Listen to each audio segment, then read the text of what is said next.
Student, welcome to my YouTube channel. आज का हमारा टॉपिक है ईथर्स। जो ईथर्स होते हैं वो लेबॉर्ट्री में एज अ सॉल्वेंट यूज़ किए जाते हैं। ईथर्स का काफ़ी जगह यूज़ होता है due to their inert nature and high dissolving power. तो ईथर्स को एज अ एनेस्थेटिक यूज़ किया जाता है, as a flavouring reagent in vanilla ice cream, as a vanillin, as a propellant refrigerator में जो लिक्विड होता है उसमें यूज़ किया जाता है। तो काफ़ी अच्छे यूजेस होते हैं ईथर्स के। तो ईथर होते क्या हैं, जिनमें इस टाइप का फंक्शनल ग्रुप प्रेजेंट हो उसे हम ईथर्स बोलते हैं। ऑक्सीजन की दोनों साइड आर ग्रुप्स लगे होते हैं। ये दोनों सेम भी हो सकते हैं, R is equal to R dash भी हो सकता है और R is not equal to R dash. तो ईथर जो होते हैं वो एलिफेटिक भी हो सकते हैं। एलिफेटिक कैसे? अगर दोनों आर और आर डैश अल्काइल ग्रुप्स हों। एरोमेटिक अगर दोनों आर और आर डैश राइल ग्रुप्स हो। तो सिमेट्रिकल ईथर्स भी होते हैं। सिमेट्रिकल ईथर ऑक्सीजन की दोनों तरफ सेम ग्रुप्स लगे हों, जैसे CH3 CH3 सेम ग्रुप्स लगे हों उसे हम बोलते हैं symmetrical ether. Unsymmetrical different carbon chains हों, ये होते हैं अनसिमेट्रिकल ईथर्स। अगर डिफरेंट है तो इस टाइप की जो आइसोमरिज्म होगी इसे हम मेटामरिज्म भी बोल सकते हैं। तो जो मोस्ट कॉमन ईथर यूज़ किया जाता है that is di ethyl ether. ये सबसे ज़्यादा लेबॉर्ट्री में यूज़ होता है। अगर हम ईथर की बात करते हैं तो अगर जो लेबॉर्ट्री में ईथर यूज़ होता है that is di ethyl ether. तो नेक्स्ट हम डिस्कस करते हैं कुछ types of isomerism of ethers. तो आइसोमरिज्म इन ईथर, तो चेन आइसोमरिज्म होती है। चेन आइसोमरिज्म ये ग्रुप हमने एज अ फंक्शनल ग्रुप ले लिया। तो ये चेन का डिफरेंस है, यहाँ पे 4 कार्बन की चेन है और यहाँ पे 3 कार्बन की चेन आ रही है। फंक्शनल आइसोमरिज्म में ये एज अ ईथर का जो फंक्शनल ग्रुप है वो चेंज हो रहा है ऑल्सो इन अल्कोहल। तो जो इम्पोर्टेंट होता है दैट इज़ मेटामरिज्म। मेटामरिज्म में फंक्शनल ग्रुप के अराउंड दोनों साइड जो कार्बन चेन का डिफरेंट होता है, कार्बन चेन अलग होती है, कार्बन नंबर डिफरेंट करता है। तो जैसे इन दिस केस यहाँ इस तरफ भी 2 कार्बन की चेन है, इस तरफ भी 2 कार्बन की चेन है, बट इस तरफ 1 कार्बन है, इस तरफ 3 कार्बन है, बट फॉर्मूला सेम है। This is called metamerism. Next topic हम डिस्कस करेंगे स्ट्रक्चर ऑफ ईथर। तो structure of ether is like a structure of water. जैसे H2O का स्ट्रक्चर होता है, सिमिलर ही ईथर का स्ट्रक्चर होता है। ऑक्सीजन पे 2 लोन पेयर हैं और 2 आर ग्रुप्स लगे हैं। तो जो ज्योमेट्री होती है दैट इज बेंड शेप्ड होनी, टेट्राहेड्रल चाहिए। Due to lone pair repulsion distort हो जाती है वी शेप्ड और बेंड शेप में। CO बॉन्ड लेंथ होती है 141 पिकोमीटर। हाइब्रिडाइजेशन इसमें ऑक्सीजन इज sp3 हाइब्रिडाइज्ड, जैसे वाटर के केस में होता है। बट वाटर के केस में जो एंगल होता है 104 डिग्री होता है। इसके केस में एंगल 111.7 डिग्री होता है। क्या फ़र्क है? वाटर में हाइड्रोजन होते हैं, इसमें आर ग्रुप्स हैं। तो जो आर ग्रुप्स होते हैं वो बल्कियर होते हैं। जितने भी आर ग्रुप्स होंगे वो बल्कियर इन नेचर होंगे, चाहे मिथाइल से ही क्यों ना स्टार्ट करें हम। तो बल्कियर होने के कारण लोन पेयर रिपल्शन तो हो रही है, बट इन दोनों के बीच में जो रिपल्शन होगी वो लोन पेयर रिपल्शन से ज़्यादा स्ट्रॉन्ग होगी, जिसकी वजह से एंगल 109 से इंक्रीज़ होके 111 हो जाएगा। तो इससे हम बोलते हैं NBEPR, that is non bonded electron pair repulsion, जिनमें बल्कि ग्रुप्स में आपस में रिपल्शन हो रही है। तो इनमें NBEPR डोमिनेट कर रहा है as compare to lone pair repulsion. Due to their dominance angle increase हो जाता है। अगर एंगल इनकी रिपल्शन की वजह से इंक्रीज हो गया तो 117। तो ये था स्ट्रक्चर ऑफ ईथर। नेक्स्ट हम मेथड ऑफ प्रेपरेशन डिस्कस करते हैं method of preparation of ether. First method is by dehydration of alcohols. तो dehydration is generally removal of water from alcohols. तो जो डिहाइड्रेशन अल्कोहल्स की होती हैं वो टेक प्लेस करती है in the presence of protic acid. Protic acid या तो कंसनट्रेटेड सल्फ्यूरिक होगा या फॉस्फोरिक एसिड होगा। तो अगर हम इसकी डिहाइड्रेशन करवाते हैं तो एडिशनल प्रोडक्ट बनने के चांसेस होते हैं। एडिशनल प्रोडक्ट बनता है एल्कीन्स, ईथर्स तो फॉर्म होंगे। अगर डिपेंड करता है कंडीशंस पे, तो जब हम डिहाइड्रेशन करवाते हैं तो एल्कीन्स भी बन सकते हैं और ईथर्स भी फॉर्म हो सकते हैं depending upon the conditions of reaction. तो ईथर फॉर्मेशन जो होती है वो सब्स्टिट्यूशन पाथवे फॉलो करती है। सब्स्टिट्यूशन मैकेनिज्म होता है उसमें। एल्कीन की फॉर्मेशन में एलिमिनेशन। तो यहाँ पे मैंने एक रिएक्शन लिखी है, इथेनॉल 2 मोल्स ऑफ इथेनॉल लिए हैं, उससे कंसनट्रेटेड सल्फ्यूरिक एसिड की प्रेजेंस में ट्रीट करवाया है 413 केल्विन टेम्परेचर पे। तो यहाँ से वाटर जो होगा वो रिमूव हो जाएगा और डाई इथाइल ईथर होगा। तो एक्सपेरिमेंटली कैसे होता है, हम पहले इक्वल अमाउंट्स में कंसनट्रेटेड सल्फ्यूरिक एसिड और इथेनॉल लेते हैं।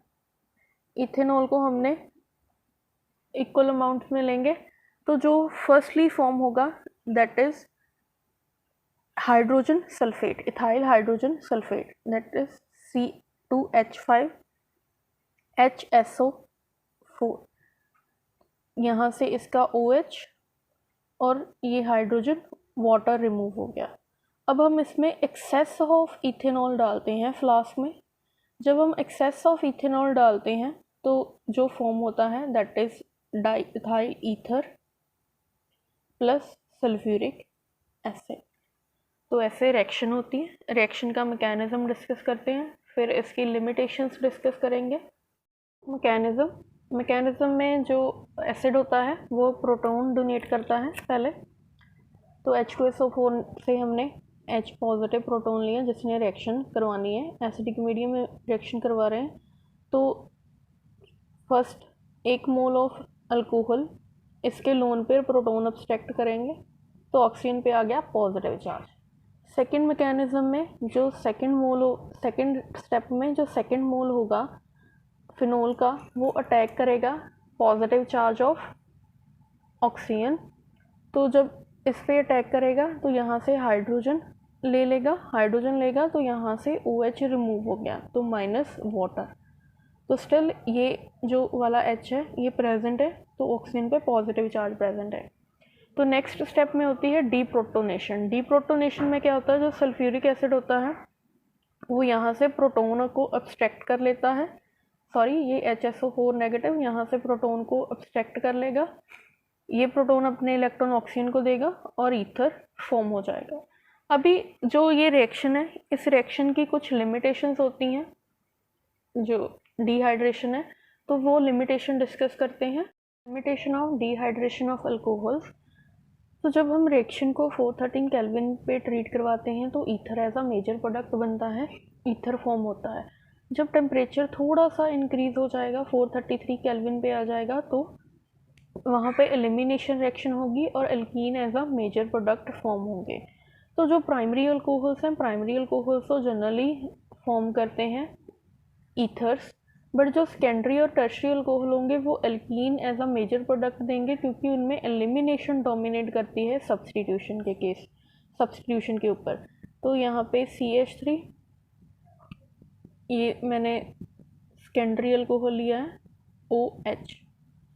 तो यहाँ पे एल्कीन्स फॉर्म होंगे। कैसे, ये हाइड्रोजन अपने इलेक्ट्रॉन इधर डोनेट करेगा और ये रिमूव हो जाएगा तो alkene as a major product बनेंगे in case of secondary and primary alcohols.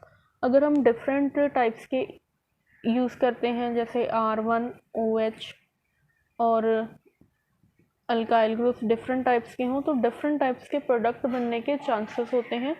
तो जो रिक्वायर प्रोडक्ट होता है वो हमें नहीं मिलता। तो ये थी limitation of dehydration of alcohols. Next method of preparation of ether is Williamson synthesis, that is very important. तो next method is Williamson ether synthesis. तो इस मेथड को हम बोल सकते हैं कि preparation of ethers from alkyl halides. तो this method is used for the formation of symmetrical and unsymmetrical ethers. जो मैकेनिज्म होता है, जो रिएक्शन टाइप होती है, that is nucleophilic substitution reaction होती है इसमें। तो इसमें जो हम यूज़ करते हैं, सोडियम और पोटाशियम सॉल्ट ऑफ एल्कोक्साइड को ट्रीट करवाया जाता है विद एल्काइल हैलाइड्स। तो सबसे पहले जो अल्कोहल्स हैं, अल्कोहल्स को हम मेटल के साथ ट्रीट करवाते हैं। We know alcohols are acidic in nature, तो ये H पॉजिटिव देंगे, तो यहाँ पे ये एल्कोक्साइड बन गया, सोडियम एल्कोक्साइड। अब सोडियम एल्कोक्साइड को एल्काइल हैलाइड्स के साथ ट्रीट करवाया जाता है। जब हम इसको एल्काइल हैलाइड्स के साथ ट्रीट करवाते हैं तो सॉल्ट रिमूव होता है और ईथर फॉर्म होता है। वहीं यहाँ पे मैंने बेंजीन का सॉल्ट लिया है, सोडियम सॉल्ट ऑफ बेंजीन लिया है, सोडियम फिनॉक्साइड बना है। ये बेंजीन है C6H5O नेगेटिव Na पॉजिटिव, तो दिस इज सोडियम फिनॉक्साइड। तो जब हम इसको ट्रीट करवाएंगे इथाइल क्लोराइड के साथ तो सॉल्ट रिमूव होगा और इथाइल बेंजीन जो फॉर्म होगी, सॉरी इथाइल बेंजीन नहीं, इसे हम बोलेंगे this group is ethoxy benzene. तो इसे हम इथॉक्सी इथेन बोल सकते हैं। तो डिफरेंट नेमिंग होती है। तो अब इस मेथड की लिमिटेशंस क्या है? इस मेथड की लिमिटेशंस जो हमने पिछले मेथड में की थी वही लिमिटेशंस है। ये मेथड अगर हम प्राइमरी और सेकेंडरी प्राइमरी अल्कोहल लें तो जो प्राइमरी अल्कोहल है वो तो गुड यील्ड देगा ईथर की, बट जब हम सेकेंडरी और टर्शियरी अल्कोहल यूज़ करते हैं तो उसमें एलिमिनेशन टेक प्लेस होती है। एलिमिनेशन डोमिनेट कर जाती है और alkene as a major product बनते हैं। तो this is first limitation of this reaction. तो यहाँ पे मैं यूज़ कर रही हूँ टर्शियरी अल्कोहल। तो जब हम टर्शियरी अल्कोहल को ट्रीट करवाएंगे, सोडियम मेथॉक्साइड ले लेते हैं। तो सोडियम मेथॉक्साइड के साथ तो यहाँ पे एलिमिनेशन होगी, वाटर रिमूव हो गया, CH3, यहाँ पे CH2 CH। तो ये जो OH पार्ट जाएगा, OH नेगेटिव, वो